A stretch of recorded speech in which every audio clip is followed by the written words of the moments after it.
Penilaian risiko meningkatkan kemampuan manajemen risiko organisasi. Definisi penilaian risiko. Penilaian risiko adalah suatu proses yang dilakukan secara sistematis dan terstruktur untuk mengenali, mengidentifikasi, dan memahami berbagai risiko yang berpotensi mempengaruhi pencapaian tujuan organisasi. Proses ini tidak hanya berfokus pada ancaman atau potensi masalah yang mungkin muncul, tetapi juga membantu mengungkap peluang yang dapat dimanfaatkan untuk meningkatkan kinerja dan keberhasilan organisasi secara keseluruhan. Dengan melakukan penilaian risiko secara menyeluruh, organisasi dapat mengambil langkah-langkah strategis untuk mengelola risiko secara efektif dan memastikan keberlanjutan operasionalnya. Definisi manfaat. Definisi manajemen risiko. Manajemen risiko adalah proses terencana dan sistematis untuk mengidentifikasi, menganalisis, mengevaluasi, dan mengendalikan risiko yang dapat mempengaruhi pencapaian tujuan organisasi. Proses ini melibatkan pengambilan keputusan yang tepat untuk meminimalkan dampak negatif dan memaksimalkan peluang positif. Manfaat manajemen risiko membantu organisasi mengenali potensi bahaya dan peluang secara lebih awal. Tujuan organisasi dalam manajemen risiko melindungi aset dan sumber daya organisasi dari kerugian, meningkatkan kemampuan organisasi dalam menghadapi ketidakpastian, mewujudkan keberlanjutan dan pertumbuhan jangka panjang, menciptakan lingkungan kerja yang aman dan kondusif.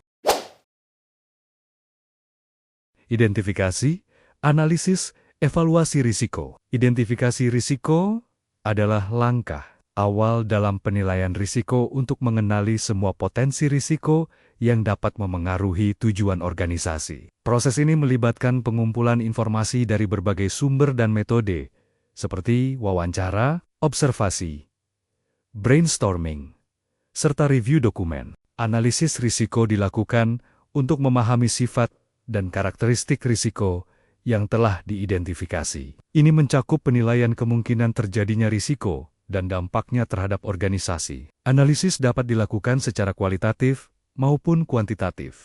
Evaluasi risiko adalah proses membandingkan hasil analisis risiko dengan kriteria risiko yang telah ditetapkan untuk menentukan tingkat prioritas risiko. Risiko yang berada di atas ambang batas harus mendapatkan tindakan pengendalian.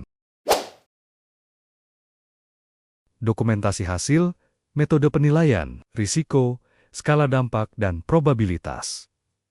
Dokumentasi hasil. Setiap tahapan penilaian risiko harus didokumentasikan dengan baik untuk memastikan transparansi, akuntabilitas, dan kemudahan review. Dokumentasi menjadi dasar pengambilan keputusan dan pelaporan risiko.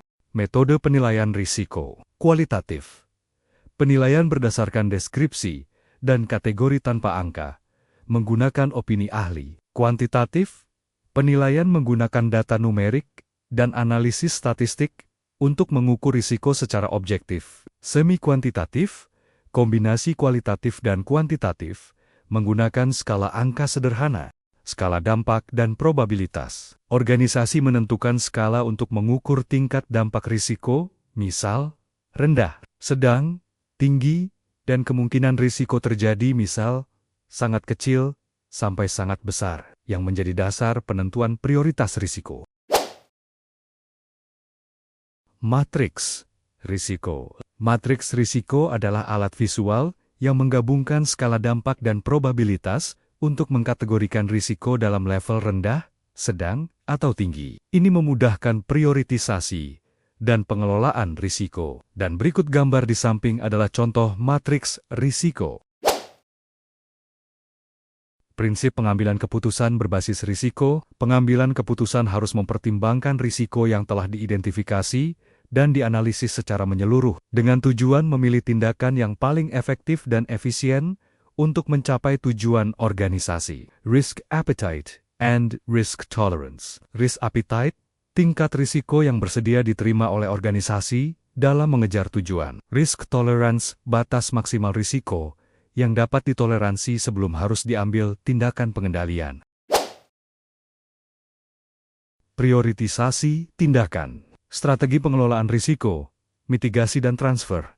Prioritisasi tindakan, mengurutkan risiko berdasarkan tingkat urgensi dan dampak agar sumber daya difokuskan pada risiko yang paling kritis dan berdampak besar bagi organisasi. Strategi pengelolaan risiko, mitigasi, dan transfer. Mitigasi, upaya mengurangi kemungkinan atau dampak risiko dengan tindakan pengendalian. Transfer, memindahkan risiko kepada pihak lain, misalnya melalui asuransi atau kontrak kerjasama. Menerima dan menghindari risiko. Integrasi ke proses bisnis. Menerima risiko. Dalam beberapa kondisi, organisasi memilih untuk menerima risiko tanpa melakukan tindakan pengendalian karena risiko tersebut berada dalam batas toleransi yang dapat diterima. Keputusan ini diambil berdasarkan pertimbangan biaya dan manfaat serta dampak risiko terhadap organisasi. Menghindari risiko dan integrasi ke proses bisnis. Jika risiko memiliki potensi dampak yang sangat besar dan tidak dapat diterima, organisasi dapat memutuskan untuk menghindari risiko tersebut dengan menghentikan atau mengubah aktivitas yang menyebabkan risiko tersebut. Pengelolaan risiko tidak boleh berdiri sendiri, tetapi harus diintegrasikan ke dalam seluruh proses bisnis dan operasi organisasi. Dengan integrasi ini, risiko dapat dikelola secara proaktif dan menjadi bagian dari budaya organisasi yang berkelanjutan. Teknik identifikasi risiko. Brainstorming, metode yang melibatkan diskusi terbuka di antara anggota tim untuk mengumpulkan sebanyak mungkin risiko yang mungkin terjadi. Teknik ini efektif untuk menghasilkan ide dan perspektif yang beragam. Checklist, daftar risiko yang umum atau spesifik untuk industri tertentu yang digunakan, sebagai panduan untuk memastikan tidak ada risiko yang terlewatkan selama proses identifikasi. Analisis SWOT, evaluasi strengths kekuatan, weaknesses kelemahan, opportunities peluang, dan threats, ancaman organisasi yang membantu mengidentifikasi risiko internal dan eksternal. Penggunaan software, memanfaatkan aplikasi dan sistem digital yang dirancang khusus untuk membantu identifikasi, pencatatan, dan pelacakan risiko secara efisien dan terdokumentasi dengan baik.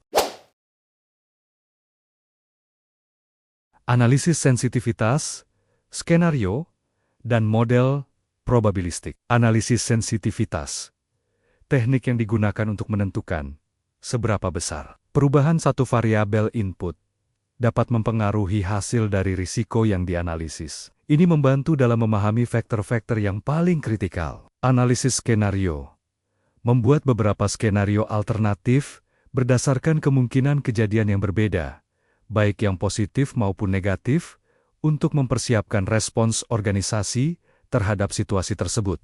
Model probabilistik, menggunakan metode, statistik dan probabilitas untuk menghitung kemungkinan terjadinya risiko dan dampaknya secara kuantitatif. Sering digunakan dalam risiko keuangan dan teknis.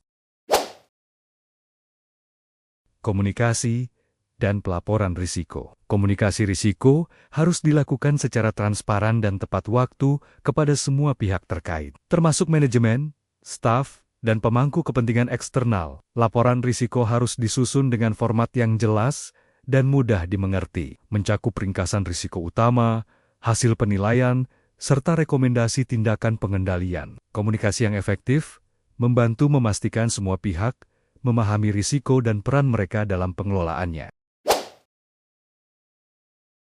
Audit risiko, monitoring, dan review. Audit risiko, proses evaluasi independen untuk memastikan bahwa pengelolaan risiko telah dilakukan sesuai dengan kebijakan dan prosedur yang berlaku.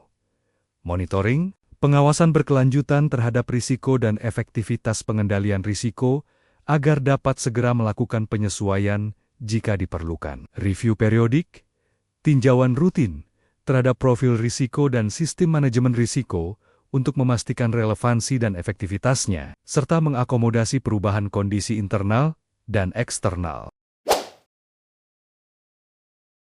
Implementasi sistem manajemen risiko. Implementasi mencakup penyusunan kebijakan, prosedur, serta pelatihan bagi seluruh staf agar memahami peran dan tanggung jawab dalam pengelolaan risiko. Penggunaan tools dan software mendukung proses identifikasi, analisis, pelaporan, dan monitoring risiko secara efektif dan efisien. Tantangan yang umum ditemui meliputi resistensi perubahan, keterbatasan sumber daya, dan kesulitan integrasi dengan proses bisnis yang sudah berjalan. Solusi termasuk pelatihan, komunikasi yang efektif, dan dukungan dari pimpinan. Studi kasus dan diskusi kelompok. Peserta akan mempelajari kasus nyata dari berbagai industri untuk melihat penerapan konsep manajemen risiko dalam praktik. Diskusi kelompok memungkinkan peserta berbagi pengalaman, mendiskusikan solusi, dan belajar dari perspektif yang berbeda. Refleksi terhadap best practice memberikan wawasan tentang metode dan pendekatan yang telah terbukti efektif dalam pengelolaan risiko.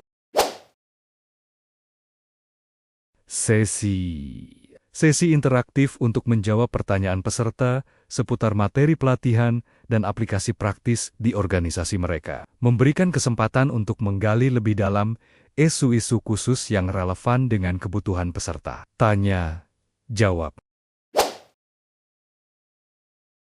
Kesimpulan, evaluasi, dan feedback merangkum poin-poin utama yang telah dipelajari selama pelatihan, menekankan pentingnya implementasi manajemen risiko yang konsisten dan berkelanjutan, mengumpulkan evaluasi dan masukan dari peserta untuk meningkatkan kualitas pelatihan di masa depan.